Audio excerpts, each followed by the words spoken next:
Revolution Radio, freedomslips.com. You don't need to expect us. We're already here. Most are afraid of unknown depths, skirting shores thinking world flat.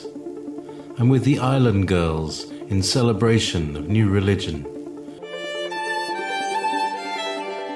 Nobody led me or said this way. I sailed alone on makeshift raft with wind as companion.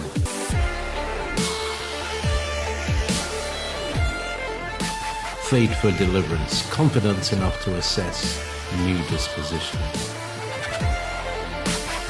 Seekers of lost paradise may seem fools to those who never sought the other worlds. Welcome to Momentary Zen with Zen Garcia. Visit www.fallenangels.tv. You're listening to Revolution Radio.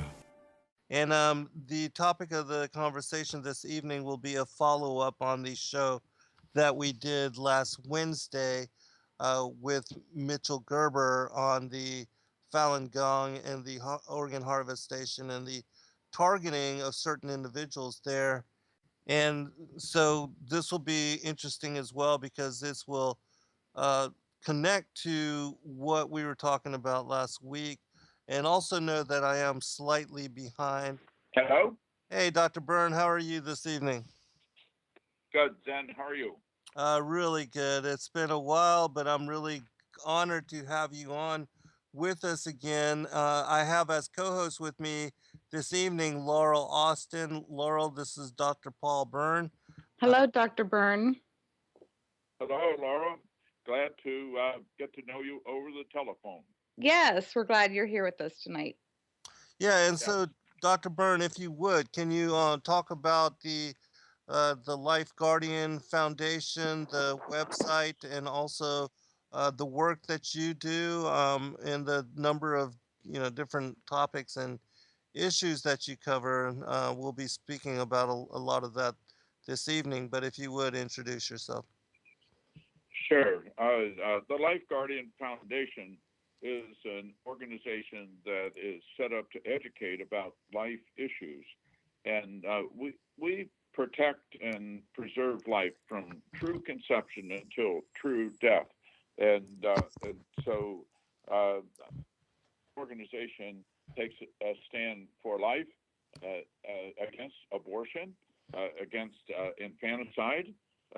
We are for life. We are against assisted suicide, whatever that happens to be, as they talk about it. Brain death is a mendacity. Mendacity is the best term that I know of to death is, to put it in words that might be used a little more commonly, although the word mendacity was used as early as 1350, so it's not a new word, but what it means is deception, a lie. Brain death is deception, and everyone who has that declaration of brain death put upon them is alive. And in fact, the matter is, in order to have the declaration of brain death put upon somebody, they must have a beating heart, circulation, and respiration, or they can't even do anything otherwise so far as the nervous system is concerned. So how did I get into doing what I do? I'm one of the founders of the field of neonatology. I started a special care nursery at Cardinal Glennon Children's Hospital in 1963. And the reason I did it was that I reviewed the statistics at two hospitals in St. Louis, and there were no babies less than 1,500 grams who had trouble with breathing. It was 100% mortality, and I was a practicing pediatrician and did like all the other pediatricians did when we were called to see a prematurely born baby. go to see the baby, and if the baby had trouble with breathing, the baby would be dead in 24, at the most 48 hours. There was no treatment that was known. There was no treatment given to them. And just seemed to me that there should be something to do. So I did a number of things trying to get financial support to do this, and was unable to. Speaking of financial support, at that time, no insurance company paid for a sick baby. No insurance company paid for the hospitalization for a baby less than a few months old. The way the bill was paid for the baby when the baby was born in a hospital, whatever bill was there was attached to the mother's bill. So there was no way that insurance companies paid for the treatment and care of babies. In fact of the matter is, that even persisted until still was persisting in 1975. Remember, I started in '63, and there was no way to get those babies paid for. It was a major problem. But we did not focus on that. We focused on the fact that there should be some kind of treatment. And the only treatment that we had at that time was to give them glucose, sugar, in the vein, and then give them sodium bicarbonate, which would counteract their acidosis. And that's really all we had. And our nursery, when I started, I had one room that had 8 beds in it, and by the time I left that hospital about 20 years later, our unit was a 55-bed unit, and we were receiving babies from more than 50 hospitals. We were the first neonatal intensive care unit, certainly in St. Louis and really in the Midwest. And so we were instrumental in helping to find better ways to provide ventilation for the babies. That is, ventilators. They're commonly called respirators, but they really don't respirate anything. The ventilator is a piece of equipment that we use, and the ventilator basically pushes the air into the patient, but that's all it does. Everything then that happens because the patient is alive. The oxygen gets absorbed because the lungs are able to do that. The heart beats because the heart beats, and circulation occurs because of that. And the oxygen is delivered to all the tissues of the body. And of course, carbon dioxide is formed. And then the circulatory system picks up carbon dioxide, takes it back to the lungs, and the carbon dioxide is exhaled. And the way that exhaling happens when a patient is on a ventilator is that the ventilator pushes the air in, and then the lungs and the muscles for breathing store the energy. And it's that stored energy that causes the elastic contraction that pushes the air out. You can understand about elasticity and stored energy if you just consider a rubber band. A rubber band lays on the table, doesn't do anything. You pick it up and it still won't do anything until you stretch it. And when you stretch it, what the rubber does, the way God made rubber, is that it has the capability of storing energy. So then when you let the rubber band go, then it contracts. And what makes it contract and who gave it the energy to contract? you did when you stretched the rubber band, and then the rubber has the ability to store energy, so it can then contract. That's the way breathing happens with the ventilator. The ventilator pushes the air in. The exhaling is because the living, healthy lungs, chest wall pushes the air out. In fact, the matter is, it's how you and I breathe also. That our muscles of our diaphragm and chest wall contract, and that makes the chest get bigger, and air goes in. That's what happens when we take a breath in. Well, how do we breathe out? Well, the lungs and the chest wall store energy, and then they passively push the air out. So in any event, we had to work on finding ways to breathe better for babies, and we did that. And I can almost take you through them step by step in terms of each facet of the ventilator as it was discovered and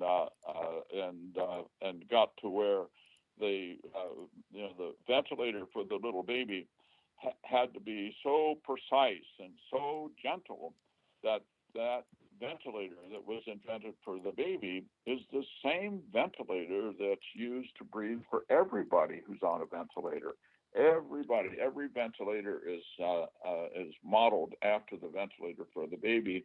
In fact, the matter is, it's the same ventilator. It's just that the volumes and the rates and the other things are adjusted differently for a baby and for an adult. So we then also had to find a way to provide nutrition for these little babies who were sick, and there really wasn't any way. So we were the first ones to invent peripheral nutrition in the vein. It was really an exciting time as I look back on it, because when we first started, you remember I told you about the glucose and the bicarbonate, but the only thing we could give was the glucose, and then later on the protein was added. And the way the protein was made was that seaweed was used, and seaweed was boiled, and then out of that the amino acids were extracted. And so every dose of protein that we would get, it would be different because it would depend on a lot of different factors. It was only later on that we could get specific at identifying which amino acids. And then we were the ones that identified the need for magnesium in the vein, the need for zinc in the vein, the need for copper in the vein. And so I was the director of a neonatal intensive care unit at Cardinal Glennon Hospital, and we were aggressive, is what I would say, and we were leaders in certainly in the Midwest, in the country, at the things that we were doing. We also invented how to do blood pressure on premature babies. I needed to do this, and we had McDonnell Douglas that was a leader in the space program, and so I wrote a letter to Mr. McDonald, and I said, "Dear Mr. McDonald, you put people in space, you monitor their blood pressure and other things. I am here in St. Louis. I don't have any way to do blood pressure on premature babies. Can you help me?" And he sent 2 electronic engineers, and they came with their oscilloscopes, and I had my stethoscope, and we embarked on inventing the way to take blood pressure on premature babies. Wow. We took the blood pressure cuff from the astronaut's finger, moved it up to the arm of the little baby, and invented how to take blood pressure on the little baby. And that cuff that came off the astronaut's finger is very similar to the plastic cuff that's used to take blood pressure on all infants and children, really throughout the world, and so it came from that. And I know I'm talking a long time to bring you up to where I'm going to bring you up to, and what then happened. Well, in 1975, I had a baby who was born very prematurely, and was on a ventilator, trouble with breathing, and after several weeks was still on the ventilator. And when we would stimulate him, he wouldn't move, he wouldn't breathe, and so we did a brainwave test on him, and his brainwaves were flat, and what's written on his chart is consistent with cerebral death. And so I saw that on his chart as I read the report, and I looked at Joseph and I said, I don't understand this. So I called the neurologist, and he said, well, just get another one. And so we did in 2 days, and it was still flat. So I called him back and I said, what do we do now? He said, well, some places they turn off the ventilator. And I said, well, I don't do that. I said, I treat little babies, some live, some die, but I just treat them. So I continued to treat Joseph. Joseph did get off the ventilator. Joseph did go to school.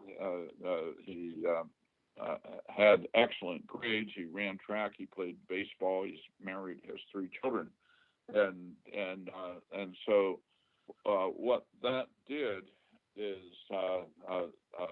it stimulated my interest in this thing called brain death. Remember, it was 1975, and brain death was invented in 1968. So it was already in place 7 years before I got involved with it. And I was a professor of pediatrics in an academic environment, and so I then obtained articles in the literature to look at it, and it became clear to me that brain death was not based on any kind of data that would be acceptable as scientific data for anything else in medicine. There is no way, because there is no science behind brain death. They just made it up, and it was very difficult for me to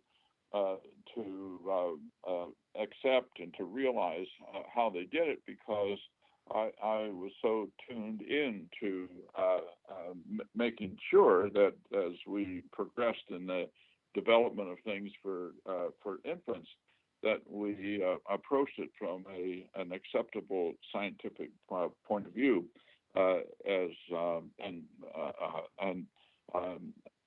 even if somebody is not a scientist, they could readily understand that if you published the first article in 1968 and looked for references, you might expect this was a new way to declare somebody dead. So you might expect some references where they did some experiments on dogs or cats or rats or something, or at least they looked at a group of patients, whatever that is. Well, there were no basic science studies, and they had no patient studies. They just invented it. A committee at Harvard invented brain death, and it goes on from there. The next article in 1971 was known as the Minnesota criteria, and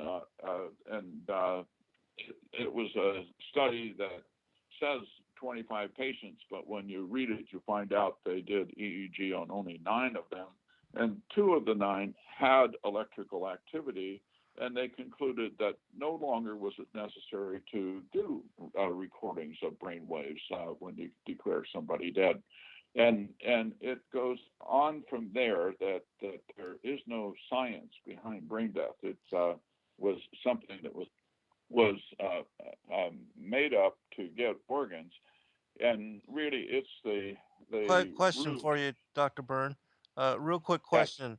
So already back then, when the whole concept of brain death came into play, it was done in order to procure organs, and so the whole organ harvestation network was already in place back then. Is that correct? Yes. In fact of the matter is that what they did, the first heart transplant was done in 1967, December the 1st, I believe. It was right early in December 1967. They did the first, in fact, it's December the 3rd now that I think about it, December the 3rd, 1967. And South Africa, Dr. Christian Bernard did the first heart transplant.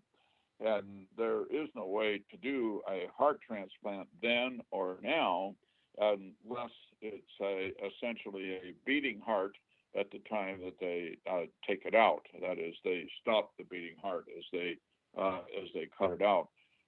And Christian Bernard was, I would say, careful, cautious, but in any event, the patient had to be alive when the heart was taken, and then 3 days later, the second heart transplant was done, and it was done in Brooklyn, New York, and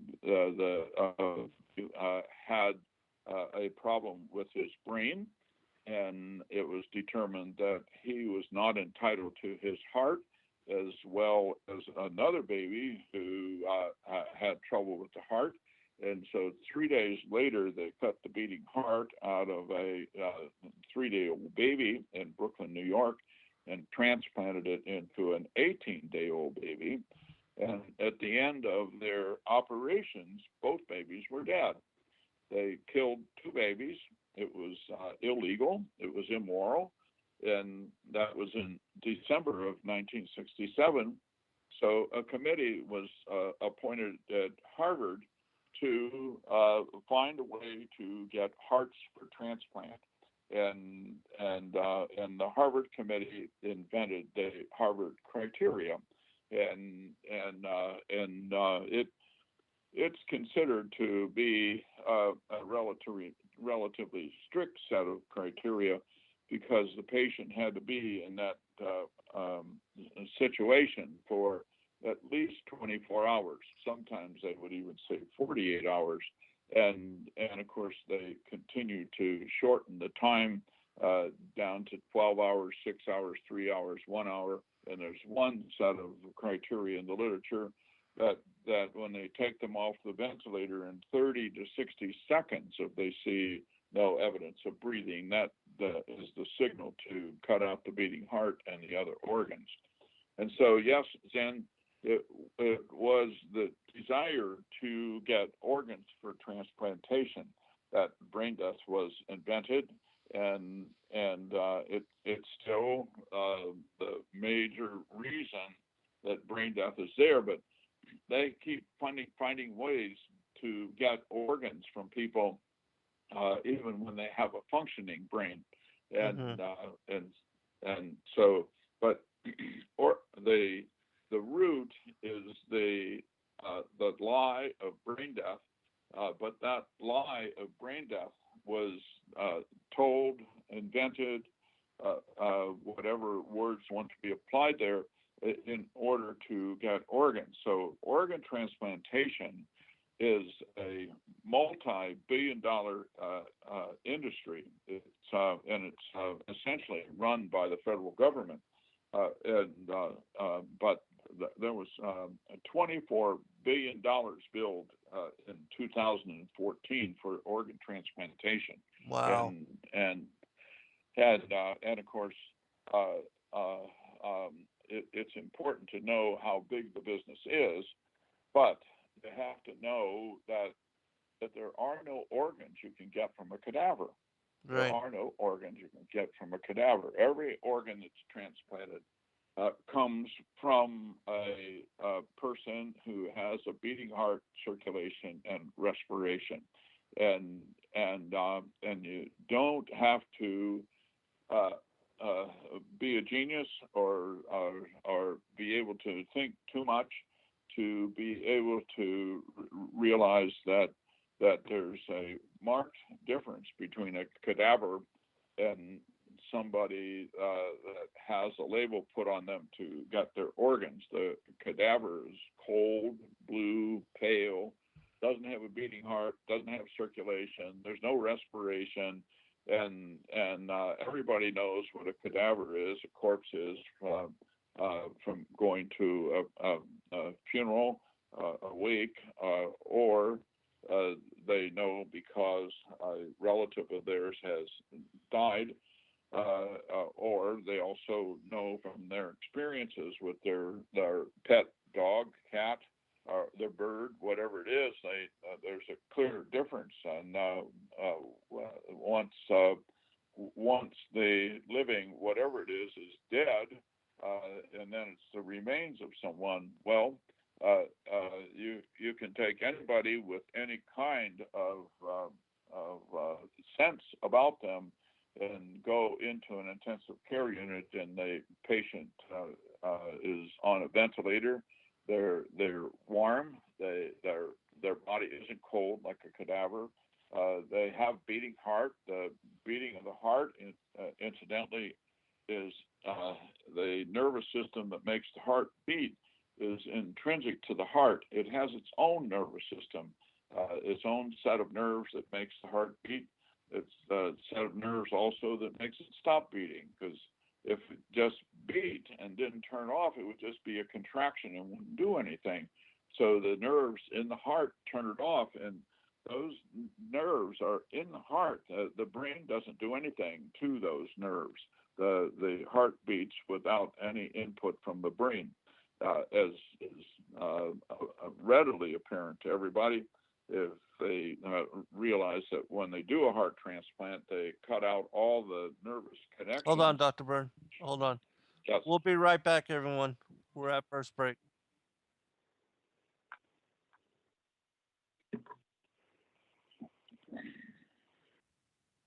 Welcome back, everybody. There's an interesting comment from Lady Horse in the chat room. She had said that she can't be an organ donor because of her having had and gone through chemotherapy. And so, Dr. Byrne, I wanted to ask you about that, if you knew about that and why that is. Is it because the chemotherapy is so powerful that they don't want to transplant with that having been affected, as far as affecting somebody else? Well, yes, chemotherapy is a way that, for the most part, and you can't put all chemotherapy together, but many times it alters the immune system, and so that would get involved with not being an organ donor. But that lady has one of the things that happens that actually can be protecting her life. Yes. Because she's not a candidate to give organs, and so nobody's going to be cutting her open to get her beating heart out. And as all the rest of us, unless we have a document of refusal, all the rest of us, our lives are in jeopardy, and especially the young people, the people that are between 16 and 30, and you might extend that up to 40 now, because it used to be 30, but they go up to 40, and if they become unconscious and they're on a ventilator, as soon as they get into the medical system, organ procurement organization is notified. And the reason that happens is because the HIPAA law, which many people are familiar with, you go to your doctor, then you have to sign a document for the HIPAA law that has to do with theoretically protecting your records. You go to the pharmacy, you have to sign something. You go to the attorney, you have to sign something. You go to the insurance person, you have to sign something. And all of that has to do with the HIPAA law. But what's written into the HIPAA law is 14 ways that the government can get your information without your permission. And one of them is to get your organs. the laws are all set up to get your organs. The Determination of Death Act, so far as you're using brain death as a signal to get the organs, all of those people have a beating heart, circulation, and respiration. None of them are truly dead, and then the Uniform Anatomical Gift Act, which has already been passed in 47 states, makes it so that it presumes that everyone intends to be an organ donor. And it's presumed that everyone has consented to everything being done to them to keep their organs in good shape, and also to do every test on them to determine if their organs are suitable for someone else. The laws are all set up to do this really without your permission. Ultimately, before they can take your organs, they have to get permission from somebody, and there's a descending class of persons: the mother, father, son, daughter, brother, sister, close relatives. But then it gets down to any friend can give your organs away. A grandchild can give your organs away, can give that final permission. And of course, the hospital administrator can do it, and so can the coroner do it. And then one of the things that there are a number of things that we need to talk about that are so very important, but one of the most important things that your listeners need to learn is that when the child reaches the age of majority, which in most states is 18, at that point, if they're unconscious, they do not look to the mother or father for any kind of consent to do any kind of procedure, sometimes the courts get involved, and when the courts get involved, they appoint a guardian or someone like that, and that's usually another attorney, so that every young person and every parent of a young person must learn now that they must have a power of attorney. And the youngster who is 18, assuming that they're not married, going to college, whatever that is, they need a document that says that their mother or their father is the person to speak for them.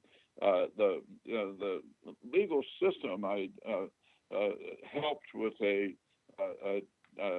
2-year-old child in Virginia, a 2-year-old child, Miranda, who choked on popcorn, and it was so awful. And then in the courtroom, the court appointed another attorney to be the guardian for that child. The child had a mother who loved her, a father who loved her, had 5 brothers and sisters who loved her. Some of them were 20 and 19. They had reached the age of majority, and the court could have appointed any one of them, but the court appoints another attorney. So, and I'm not an attorney. I am a doctor, not an attorney. But the people must learn that the 18-year-old must have a power of attorney, and the power of attorney that they need to have is one that will protect and preserve their life. And we do send out booklets that have examples of power of attorney that will do this. We also send out cards. Life Guardian Foundation send out cards for people to carry with them. And those cards protect and preserve your life, and says that you do not want to be an organ donor. You don't want anybody to shorten your life. And those cards can be signed and witnessed, and you can also designate someone to speak for you if you can't speak for yourself. So there are ways that you can still do things to protect and preserve your life in the United States, but they continue to find ways to make it so that you can't. We helped with Aiden Halou in Nevada, And Aiden Alou was a 20-year-old girl who was in college and got bellyache and got into the system, and the system operated on her, and then she didn't wake up after the operation. And her father was an astute, alert person, and as soon as he got involved, he went to court to get guardianship for her. And that did protect and preserve her life for a number of months. And we did go to the Supreme Court in Nevada, and the Supreme Court basically ruled then to send it back to the lower court because of, and that occurred because of the input that we were able to have. But then what's happened is that the legislature in Nevada has now passed a law to make it that if the relatives do not accept this thing called brain death, then the law says that they may be responsible for all the expenses that are incurred Oh my as a gosh. result of their objecting. And my experience in life is that when you do that to someone, they say, I can't do this. I don't have enough money to stand up against the system. So Right. they made it so that you can't do that. And then another thing that your listeners must learn is that in this declaration of brain death, there is a procedure called an apnea test, and it's really a procedure. It's a procedure where they take the patient off the ventilator for 10 minutes. They suffocate them for 10 minutes, and they even if they give them oxygen, they're not able to get any carbon dioxide out, and that increase in carbon dioxide and the acidosis that's with it makes the brain swelling get worse, and actually they die during this test sometimes. Oh It my makes them gosh. die. And the law in Nevada now says that no information is needed to be given to the relatives before that test is done. They can just do it. And these come about because of the arguments that presented at the court. So, and the Supreme Court in Nevada unanimously agreed with some of the things that we were saying and sent it back to the lower court. And then Aiden Halud did die before it could be heard again in court. And so then the legislature gets involved and makes it so the things that we brought up can never be brought up again.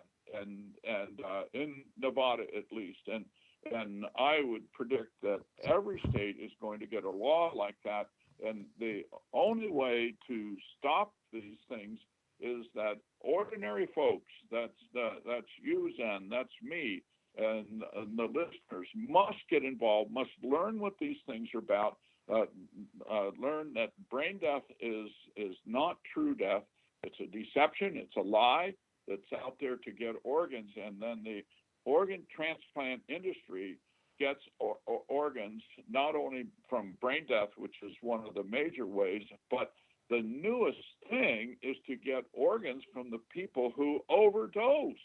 Oh They wow. get more organs from people who overdose than they do from the head injuries, from accidents, and from gunshot wounds combined.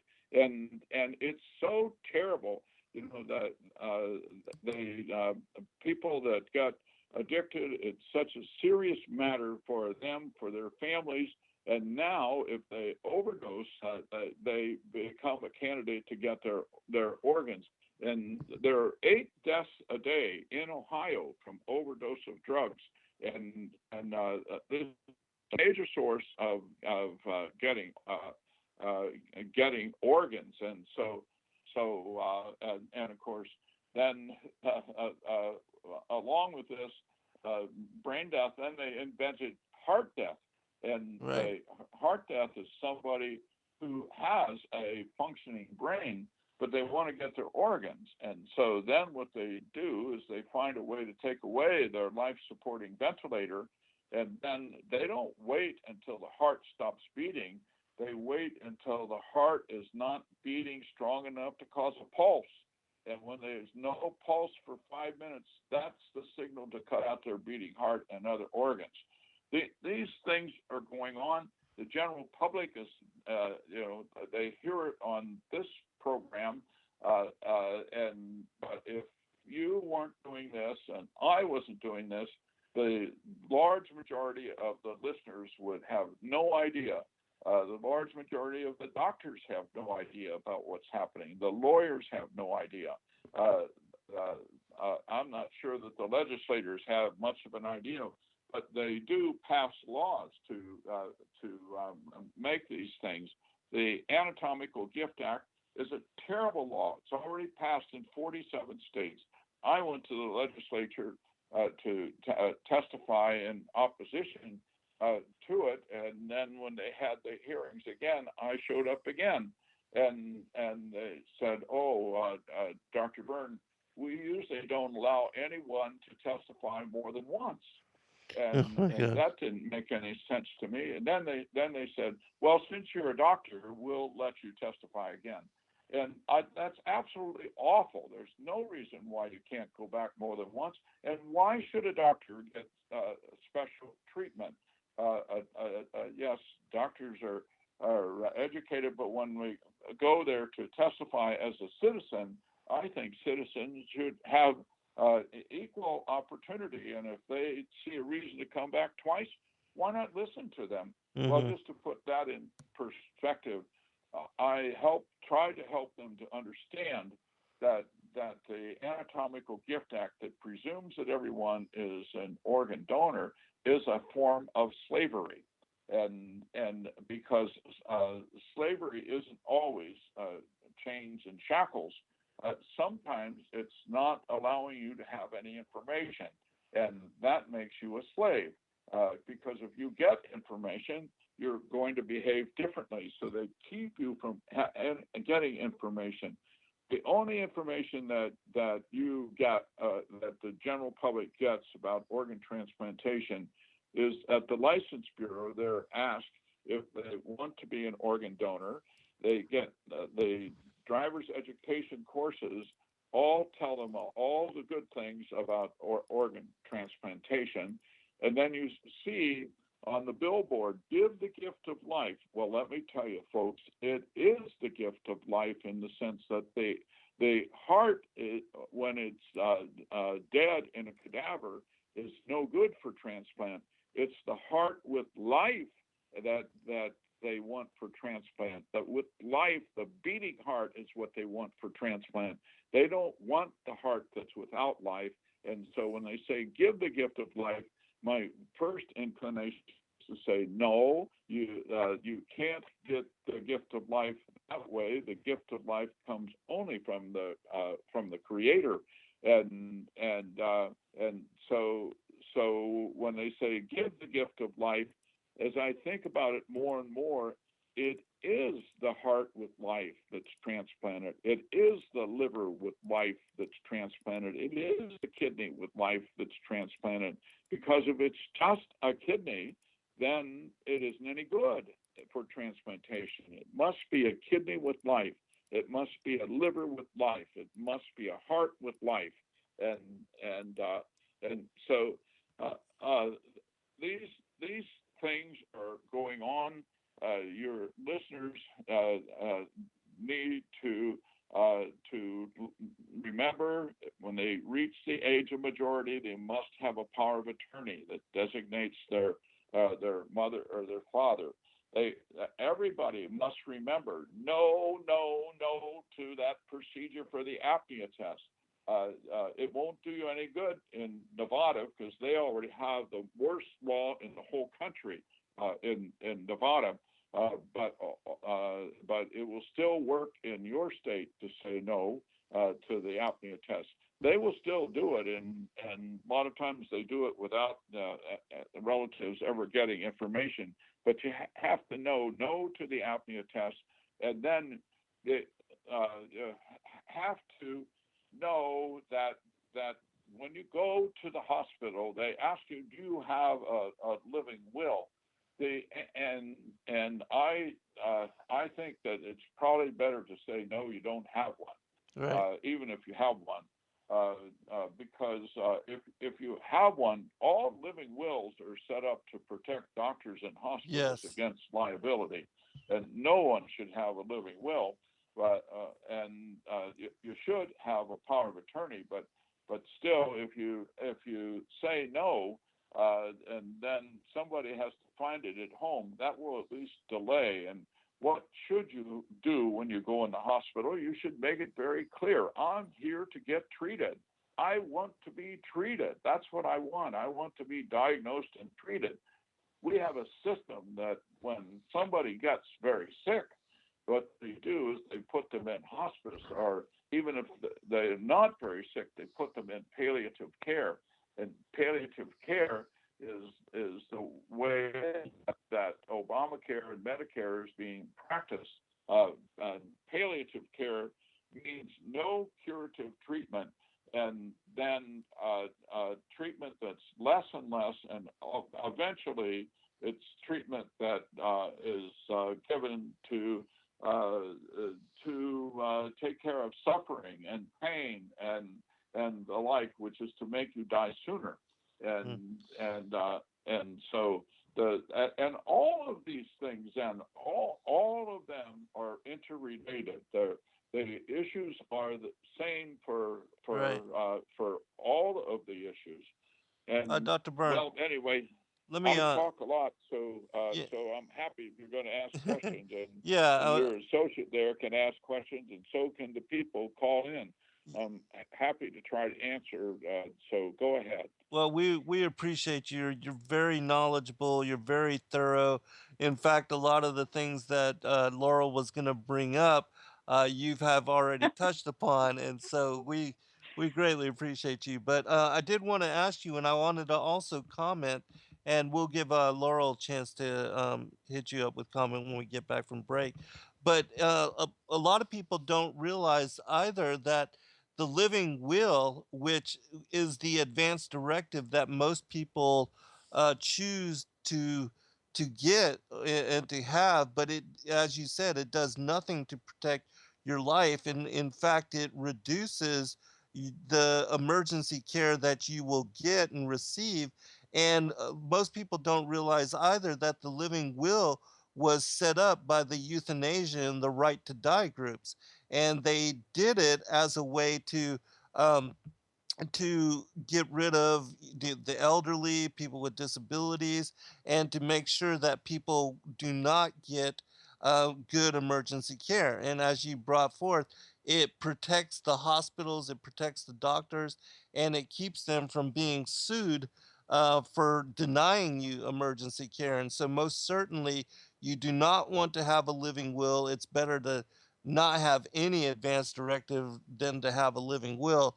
But if you would get a durable power of attorney for healthcare decisions or something of that nature, which keeps you from being starved or dehydrated, ensures that they don't target you for your organs, and that they cannot deny you ventilator or feeding tube, which are just basic measures when you are in need of those kind of procedures to prolong your life. But can you talk about that as well, Dr. Byrne, as far as the difference, real quick? We got just a few minutes, and then when we return from break, I'll get Laurel a chance to comment here. Yes, the first thing about living wills, it's similar to life insurance. That is, life insurance has nothing to do with life, only to do with death. And of course, the life insurance salesman could not sell death insurance, so he sells life insurance. Has nothing to do with life. Living wills are similar.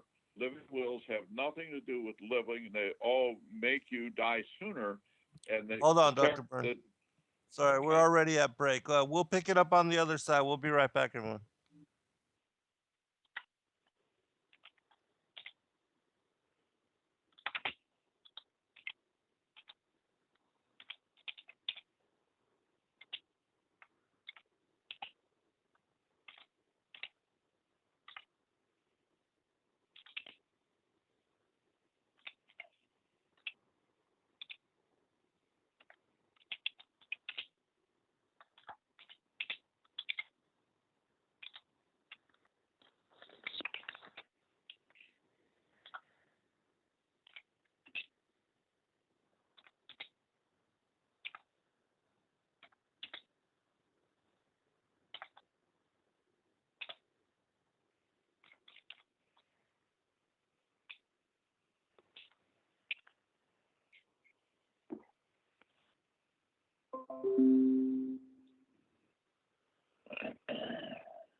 Welcome back, everybody. I'm your host, Zen Garcia. This is Momentary Zen here on Revolution Radio. I have as co host with me this evening Laurel Austin and as special guest Dr. Paul Byrne of the Life Guardian Foundation.org.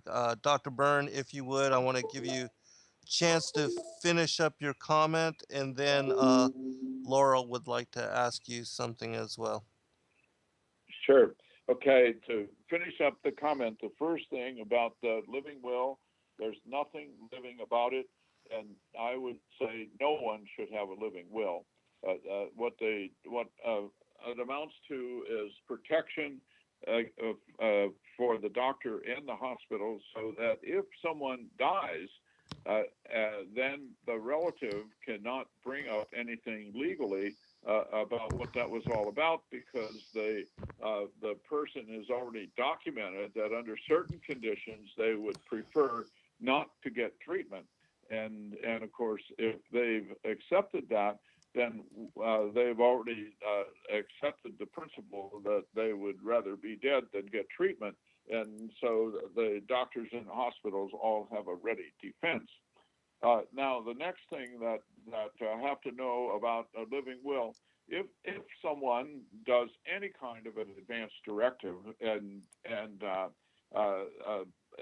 this, what I'm saying, will apply to any kind of advance directive, and there's basically two kinds. One is the living will, and the other is the power of attorneys, and that you already mentioned and are supporting. Well, both of them can make decisions about something that's going to happen 5 years from now, when in fact the way that a doctor practices medicine is he gets all of the current information before he makes a decision or gives advice to someone, and it's impossible to have current information about what's going to happen 5 years from now. Furthermore, the doctor, and in the modern times of internet, it isn't just the doctor, but everyone has up-to-date information so far as treatment is concerned. And there is no way that you can have up-to-date information about what the future of medicine is.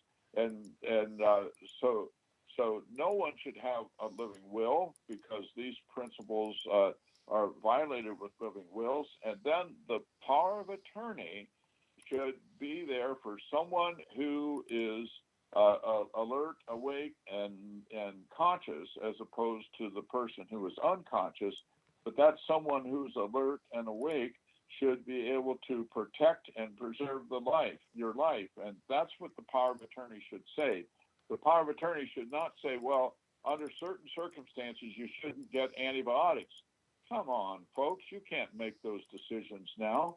Under certain circumstances, you shouldn't get food and water. You can't decide that. You know, I grew up and had information that came from people who were in concentration camps and had to go without food and water. And years later, they were still always carrying some kind of food with them, because starvation was so awful. And the starvation is awful for everyone. And the case that got a lot of notoriety was the Terry Schiavo case. And that Yes. was a case of dehydration and starvation. And Terry Schiavo died within 13 days after they took away her food and water. And everyone without water is dead in 1 to 2 weeks. And it took 13 days for her, because she was not very active. You and I that are up and about and active, if we would suddenly be without water in just a few days, we would be dead, certainly within a week. And so you should have a power of attorney. The power of attorney that we recommend you can obtain from Life Guardian Foundation. and then if you contact us, we will send out a booklet that has information about brain death organ transplants, and also has a model for power of attorney that you can take to your attorney, because we are not attorneys. I am a physician, but we give out a model, because a model that will only protect and preserve your life is what was necessary. So many of the power of attorneys have ways under certain circumstances you don't get treated. That isn't what you should want. You should want to get treated. And don't worry, you will not get too much treatment. It will not happen. And because there's so many things that are in the works to make you get less treatment, so don't worry, you won't get too much treatment, and just get a document that will protect and preserve your life, and then get our some people call them opt-out cards that we have, and it basically says that you want to be treated and you don't want anybody to take your organs. And we have cards that you can sign and witness and carry them with you. We also provide them in the booklet so that you can get them notarized. All right, now I keep talking, and I know you have your associate there, Laura. Yes. That must be thinking, won't this guy ever quiet down long enough for me to ask a question? So go ahead, Laura. That's okay. So I want to go back to the DMV, because seeing as how they're not really giving any information or details when they ask you, do you want to be an organ donor? And I looked on my driver's license and I see the little heart there and that I'm an organ donor. My plan is to go up and have that revoked. And I will do that. But I've heard that that doesn't even always really solve your problem. So I went to your website and I downloaded the instructions to complete for Protect and Preserve Life. I've got those cards here. And I think it's also so important that you tell as many family and friends as possible that you do not want to be an organ donor. But Mm-hmm. this is kind of my question, because sometimes some of these people that end up being organ harvested, it happens really fast. They're in a car wreck, they're taken to the emergency room, and I mean, what do they do? Do they look through your wallet to look at your license to see if you're an organ donor? And do they contact family first before they start like cutting into you if you're to the point where we've got to procure these organs now before this person dies? So what my question is kind of, what are the steps? Because a power of attorney, what if it's like the middle of the night on a weekend and, people can't be reached? Yes, well, your questions are good and great and right on.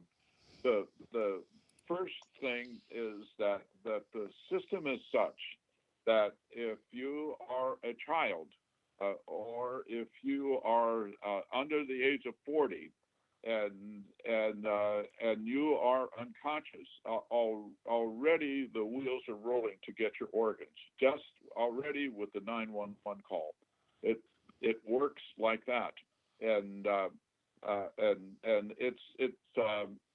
we live in a United States where they have level 1, level 2, and level 3 trauma centers.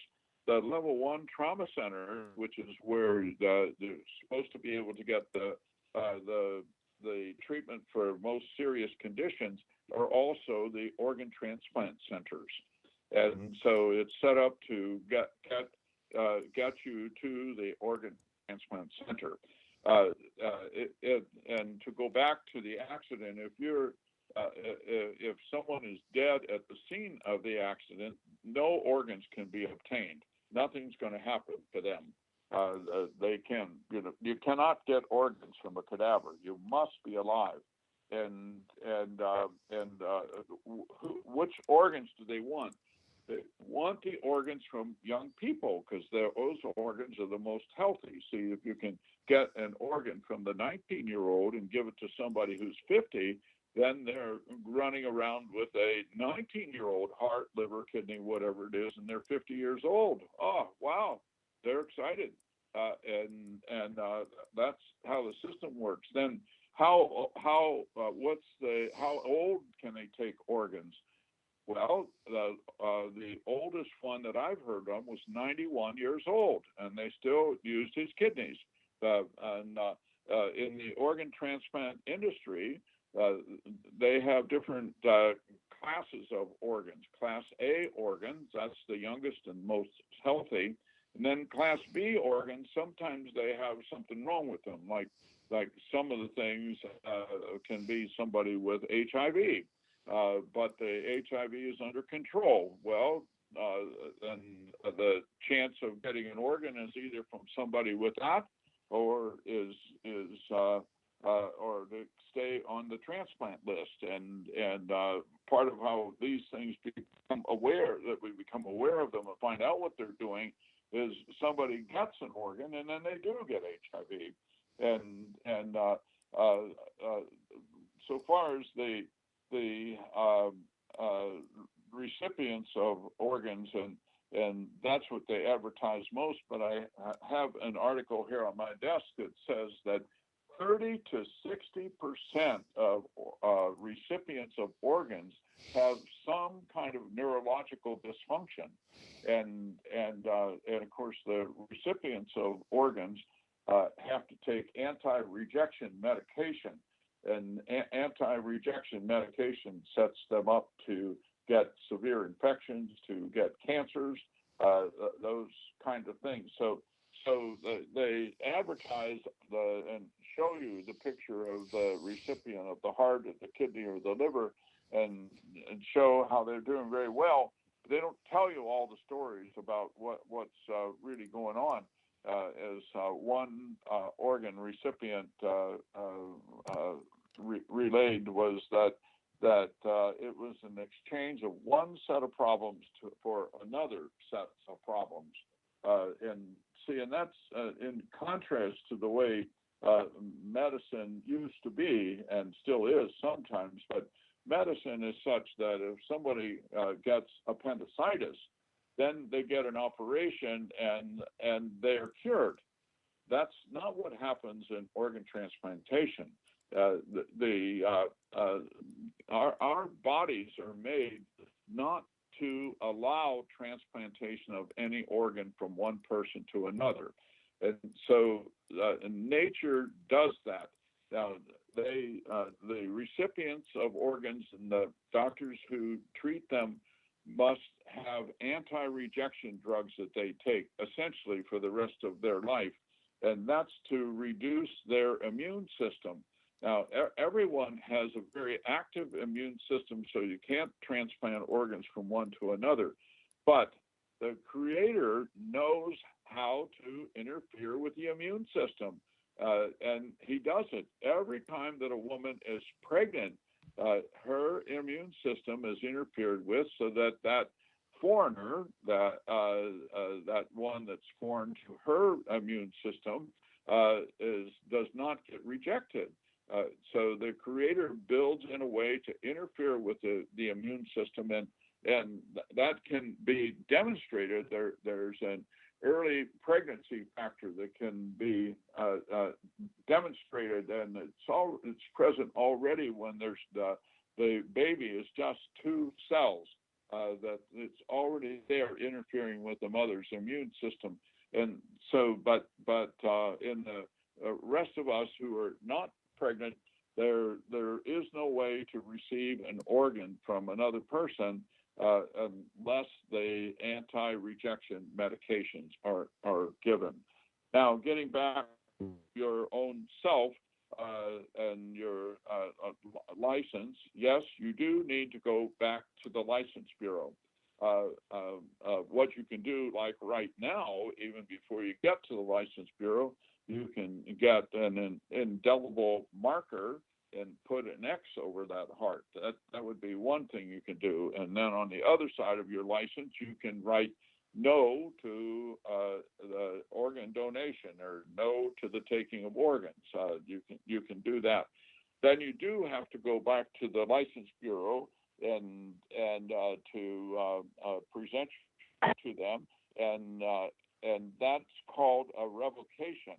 But that Anatomical Gift Act that's already been passed in 47 states says that a revocation is not a refusal, and they can still get your organs, and they will, if especially if you are less than 40 years of age. They will do everything and anything they can, because the organs from somebody who's 30 years old is worth between $1 and $5 million to the organ transplant industry.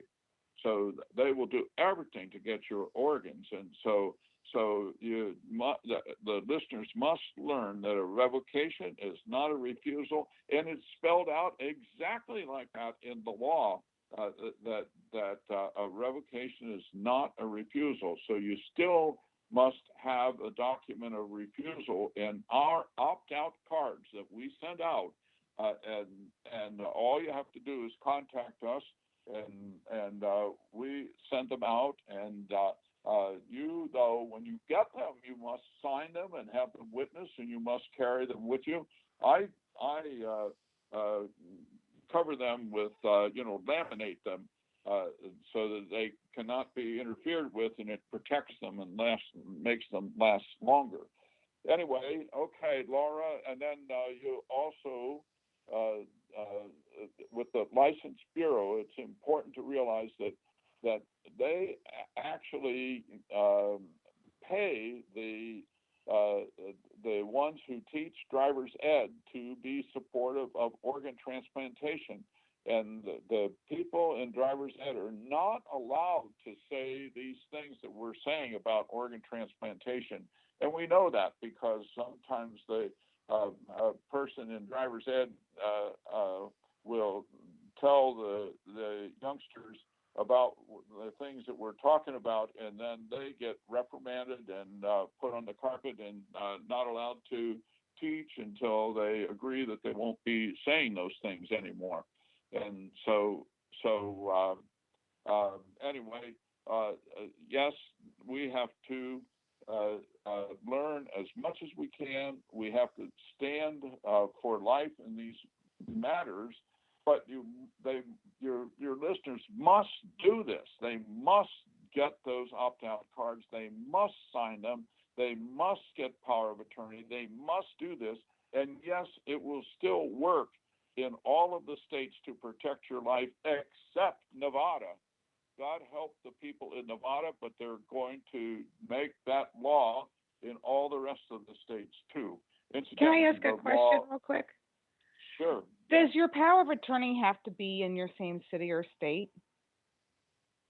Well, those are all legal questions, and my experience with the law is that yes, statutes mean something, but the best thing to do is to have a good lawyer, and then realize the good lawyer has to present his case in front of a judge and then get a ruling from the judge. And so what can you do? You already mentioned, tell your friends and your relatives that you don't want to be an organ donor and that you want to be treated. That's the most important thing. Get these things lined up, and then hope and pray that you don't have any accidents and that kind of thing, that it doesn't come there, because I mean, it's so awful, and I get called to help people, and recently I was at the bedside of a lady. I went because her 3 daughters said to ask me to go, and this lady, they had decided that she was not going to get any more treatment. She had a hemoglobin of 5. Normal is maybe 14. And she had a hemoglobin of 5, and they would not give her a blood transfusion. It was so awful. Oh my No gosh, blood that's terrible. transfusion. And so we kept on, and it was on Friday they were going to stop treating her, and we kept on objecting and wanting blood transfusion. So what they did then is they did give her one blood transfusion on Saturday morning, but they would not do another blood count, and they would not do any more. And on Sunday afternoon, at 3 o'clock, they were uh, uh, going to take away her ventilator. And I was out of town. I was in Minneapolis. This lady was in Pennsylvania. I went on the plane, got the car, drove as fast as I was legal to go.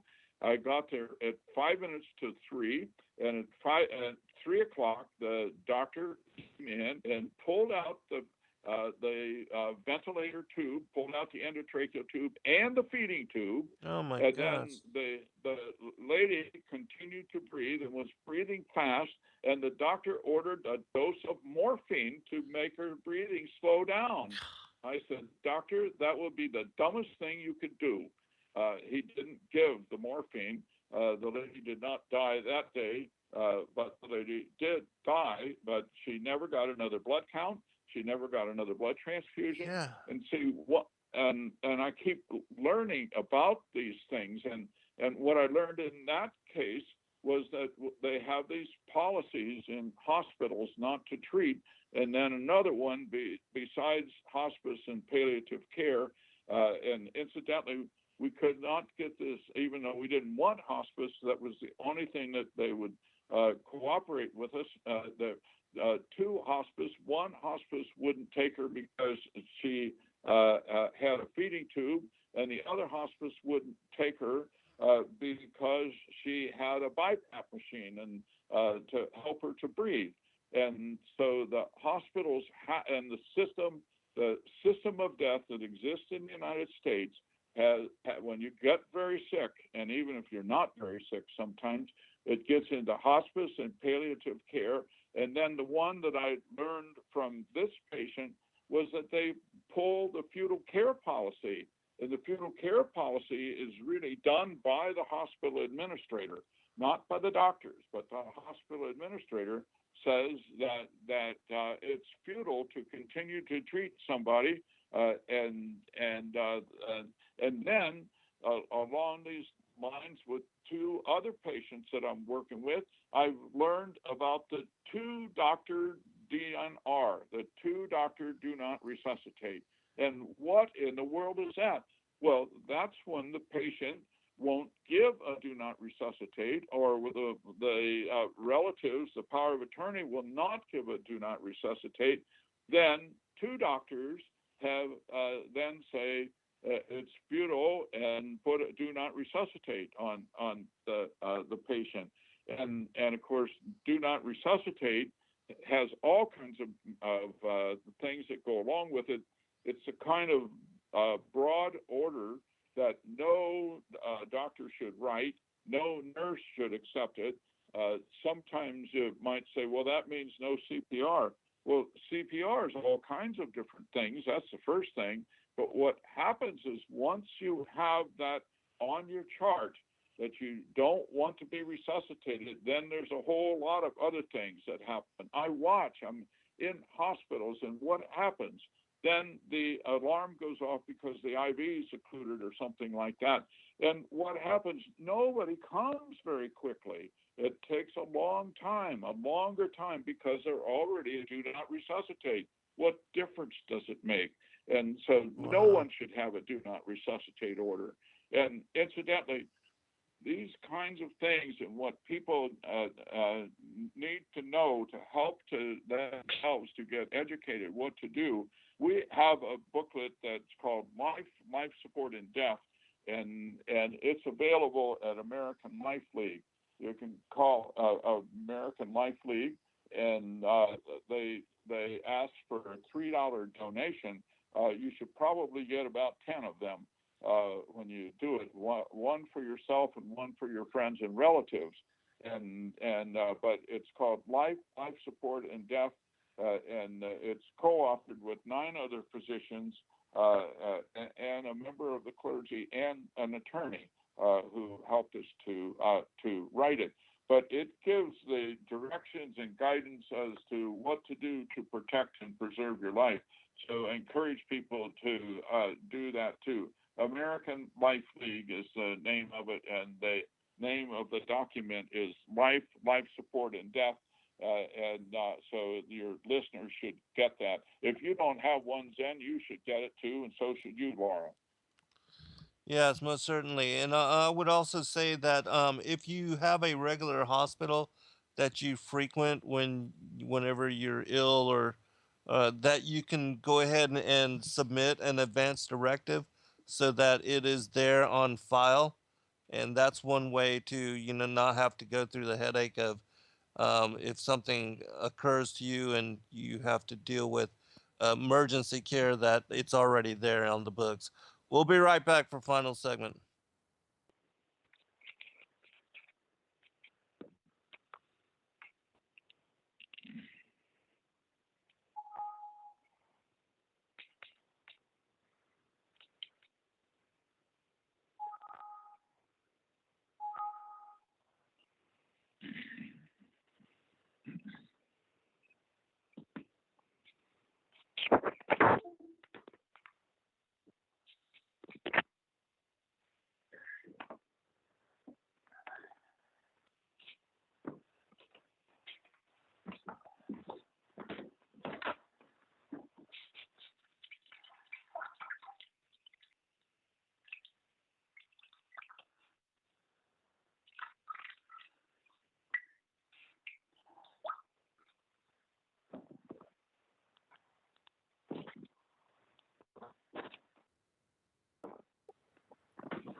All right, welcome back, everybody, for final segment. And I posted a comment in the chat room about how I know that this is a topic which few people seem to be interested in, but in my opinion, it is one of those critical, critical issues, and we don't realize to what degree the hospital medical establishment will go through in order to gain access to our loved ones or our own organs, and that the for-profit healthcare institution, they make more money off of delving out your organs than they do in saving your life. And that those of you that are organ donors, you're putting a big target on yourself without even realizing as to that's what's occurring. And so let me give Laurel a chance to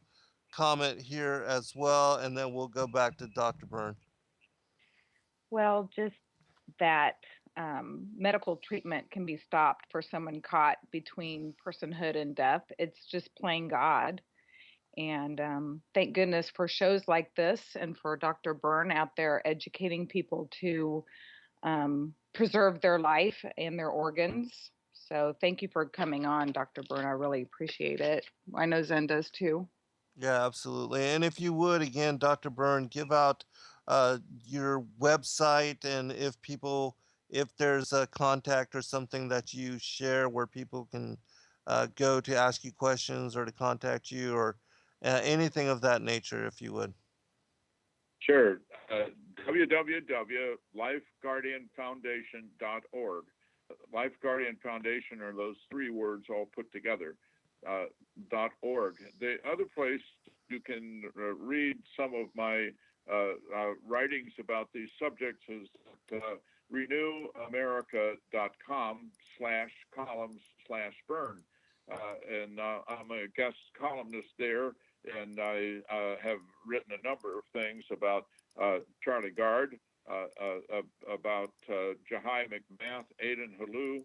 These are all patients that I've participated in helping to treat them. And Jahai McMath is who was the 13-year-old girl in California in 2013 who had tonsil surgery, and post-op they said she was brain dead, and her mother got on the TV and said, "Would somebody please help?" So I got on the plane and went to California, and they would not allow any doctors from the outside to see her. And so the way I got in is that her stepfather was about equidistant. The guard was equidistant between him and me. And the stepfather said, "Oh, Pastor, come on in here." And that's how I got in to help to get the treatment started for Jahai. Jahai, it was necessary. The court ruled that they had to sign a death certificate, which they did. They signed the death certificate in California on December the 12th. And she was in the hospital in California with a death certificate for 3 weeks. And then we got her out of that hospital, had to get her out in the middle of the night and get her to New Jersey. There in New Jersey, she's had her 14th birthday or 15th birthday or 16th birthday. And recently, a judge has ruled that they can have hearings as to whether she's dead or alive. Come on, Oh my folks. gosh. What It's insane. kind of world do we live in? I mean, any one of the listeners or me or the judge could go to her home and see her, and if somebody's going to say she's a corpse, why, that is absolute sheer nonsense. Can you imagine somebody take care of a corpse for 3 years? Right. Come on. Oh my gosh, that's ridiculous. And yet the legal system, and then they won't hear the case till next year. Oh It'll my be God. another year till they hear the case. And so and she's very much alive, and she's a beautiful girl. Her mother says, "Give me a thumbs up," and she does that. She says, "Raise your left leg," or "Raise your right leg," one or the other, and Jahai does that. And for someone to say that that's a cadaver, that is nonsense. Mhm. And it's been nonsense since the very beginning. When I went out there to California to see her, it was so bad because they referred to her as a dead body. They wouldn't even call her by name. Oh my It was so gosh. terrible. And then the nurse at one point said, "Smell that? Smell that? She's dying on the inside." Oh Oh my my goodness sakes! gosh. It was nothing but that she passed gas, and then they were Oh my saying that she's gosh. dying on the inside. It was so awful to. It's so awful to go through these things and To be and treated uh, like and that. yeah, and to be treated. Can you imagine having a 13-year-old girl and being the mother, and the doctors and nurses refer to her as a dead body? Oh, That was sad. 3 years ago. I mean, this stuff is so awful, the people, yes, they do need to wake up. So far as the people being interested, we live in a world where everything goes fast. 24 hours is not any faster now than it was 1,000 years ago, but we do put so much more time into it. When I was a youngster, we would spend time going to visit grandma and grandpa. That's not very much of that done anymore because everybody's too busy with their volleyball or whatever else it happens to be. And I don't mean to pick on volleyball. I could name soccer, golf, whatever it is. Mhm. And then I get up to go to church on Sunday morning. The other day, I was visiting my sister in Cincinnati, and I went past 5 couples who were out walking on Sunday morning. You know, that the walking, taking care of their body is more important than taking care of their soul. Mhm. And so we live in a society where things move fast, but the truth doesn't change. The truth is the same now as it always was and always will be. And so what do doctors and nurses do? We protect and preserve life. That's all we do. And if ever a doctor or a nurse or a respiratory therapist is involved with doing anything other than protecting and preserving life, that's not medicine. Sometimes the respiratory therapist will say to me, "Well, Dr. Byrne, what am I supposed to do when the doctor orders to stop the ventilator? I say, well, if the doctor wants that done, he ought to do it himself. Amen. And I'm not advocating what the doctor wanted to do. That's not it. But I don't think it's proper for the doctor to dump on the respiratory therapist or the nurse to do what's evil. Yes. I think that they, if they're going to do it, they ought to do it themselves, Yes. or else they shouldn't write such orders. But anyway, there's a lot of things, and Laura, you got some more questions? Oh, let's see. Well, I had written down, let's see. No, I don't think I do. You've covered everything.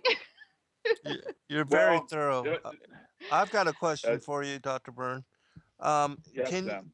would you mind sharing, because I get contacted by families that tell me of how the hospitals, they practice deceptive procedures, like they will put their family members into a coma, or to keep them, mostly out of consciousness, in order to trick the families into donating their organs. They often say that, especially if it's a young person, there's nothing else that we can do. The best thing would be to just donate their organs, and allow them to live that way.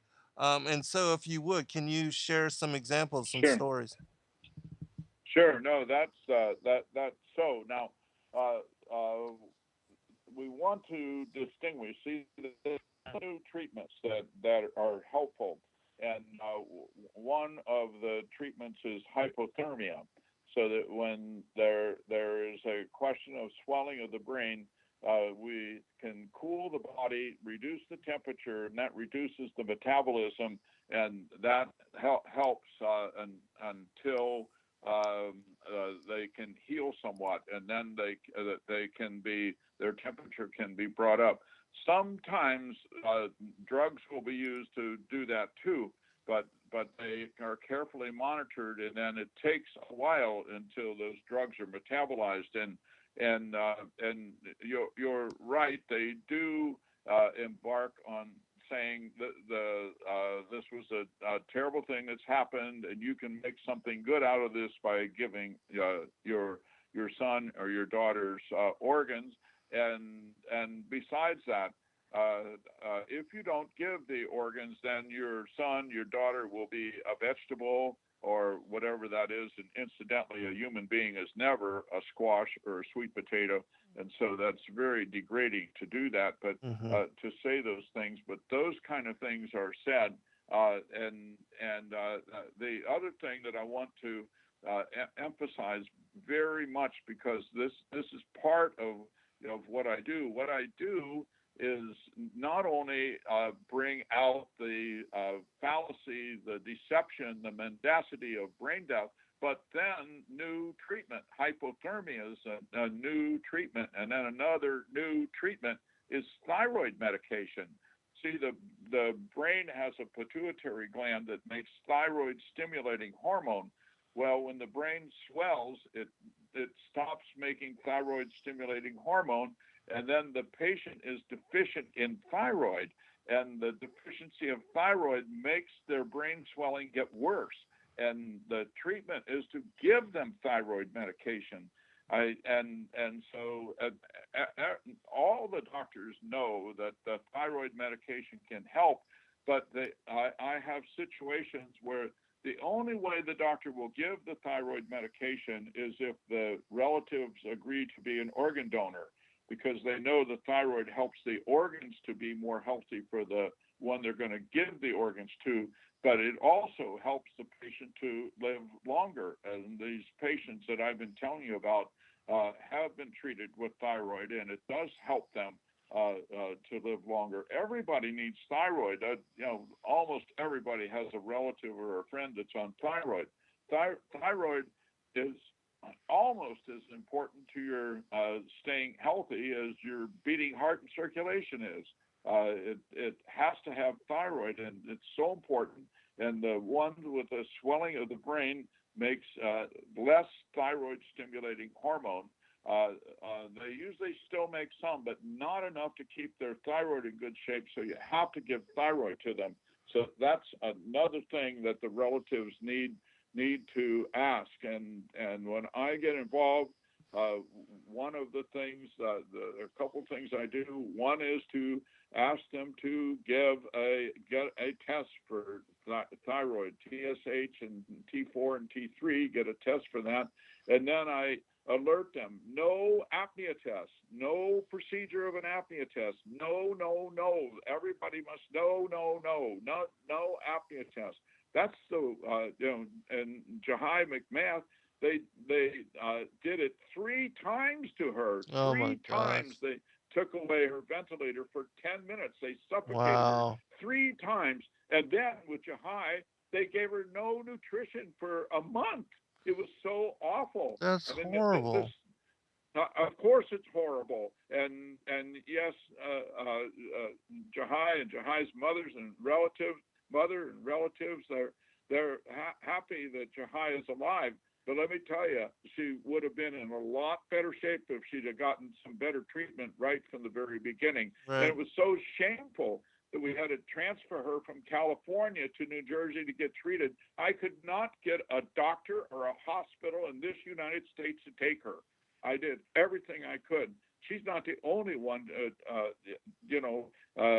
Israel Stinson was in California, a 1-year-old boy who had an asthma attack, and he needed treatment. We could not get a doctor or hospital in this United States to treat him. We had to transfer him to Guatemala to get a tracheostomy and a feeding tube. There in Guatemala, he got good treatment and he was doing well. And then we couldn't get anybody to take him back to the United States. No doctor, no hospital would participate. And somehow or another, Los Angeles Children's Hospital said that they would take him, and we thought that they were going to treat him. Only to get him back there, they gave no more tests to him. They didn't do anything. They went to court, and they did a thing where they got the mother and the father away from Israel. They took away his life support and made him die, Oh my where he was gosh. thriving in Guatemala. I mean, these things are going on. Where in the world do I even tell these things unless I get a chance from your radio program? But when these things are going on, the general public ought to be hearing about them, ought to know about them. Yes. I mean, I had Dr. and Aidan Halou's case say, Dr. Byrne, I agree with you, but I can't do the tracheostomy because I can't stand the pressure from my peers. And so these things are going on, and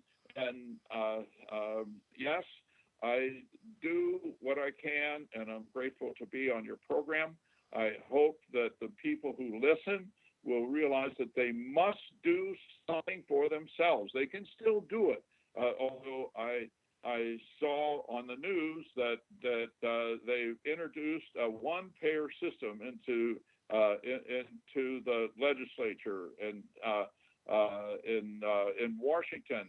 And the one-payer system will make it so that all of these rules will all be set up, and it won't do any good to do anything else about it, or even try to, because it will all be determined by who pays and how much they pay. And that's what happens when you get a one-payer system. I see it as not good for our society to have a one-payer system. Yes, everybody needs to have health care, but it should be such that there ought to be some competition to it. And that's our system that we've had. While it's pretty much the same for the rich and for the poor, assuming they get into the system. But when you have a one-payer system, it will be the same, and what will determine whether you get any treatment will be determined by how much the government will provide to pay the doctor in the hospital. And so the one-payer system is a terrible, terrible system. That's what they have in Canada. That's what they have in England. and you hear stories about long waits and the other things. And what it really amounts to is the government controls the health of the people. The health of the people should be controlled by each person themselves. Mm-hmm. When they get sick, they should be allowed to go to the doctor, and they ought to go to the doctor who cares about them, not the doctor who looks at the laptop computer filling in the X's and the things that he has to fill in. He ought to pay attention to you. I mean, I go to doctors and I watch what they do. Mm-hmm. They're more interested in a laptop computer than they are in me, and I Right. pick out the best doctors. And so what's happening to the other people and the other doctors? Yeah, it's a terrible, terrible system. It's a sign of the times, in my opinion, Dr. Byrne, how just twisted and upside down everything is. You call Yes. good evil and evil good, and it's just, it's really sad that we are having to witness this and see this, and especially for individuals like yourself that really do care for your patients and are concerned for life and that want to stand up for it. And yet, the medical establishment, the industry itself, is set up to support those that are in opposition and to mandate policies which have nothing to do anymore with the Hippocratic Oath of taking care of life and being concerned for it. And so we really appreciate you, Dr. Byrne, and for all that you do. I'll most certainly be praying for you, and we will have you on further to talk about more of this. And we should also talk about doing a book together. And if that's something that you have time to do, we would certainly be interested in publishing something.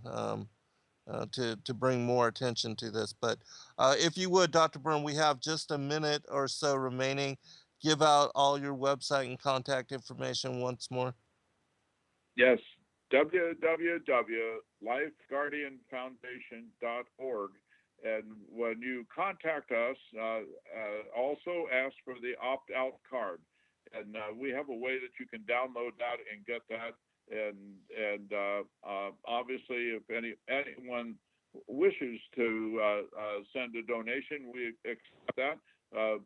But we function in such a way that what we focus on is the truth, and that's what we've done since the beginning. And somehow or another, we've survived. But we need people to pay attention to what we say. Go to our website. You can see my presentations. Many of my presentations are on the website. It will take you a few minutes to listen to them, but you'll learn about the things that we've been talking about in this program. You can also go to renewamerica.com/columns/Byrne, and I'm a guest columnist there, and you can see some of my writings about the patients that we've talked about here tonight. Charlie Gard, Jahai McMath, Aidan Halou, Israel Stinson. I've written about all of them, and you can go there and find out information about them. Zen, thank you very much, and keep doing your good work. And Laura, and you said you would pray for me. I appreciate that tremendously. I will pray for you also. Many people pray for us, and it's what keeps us going. So we praise God and thank God for our blessings, and ask God to stay with us, that when we speak the truth, and when we hear, that the truth is heard.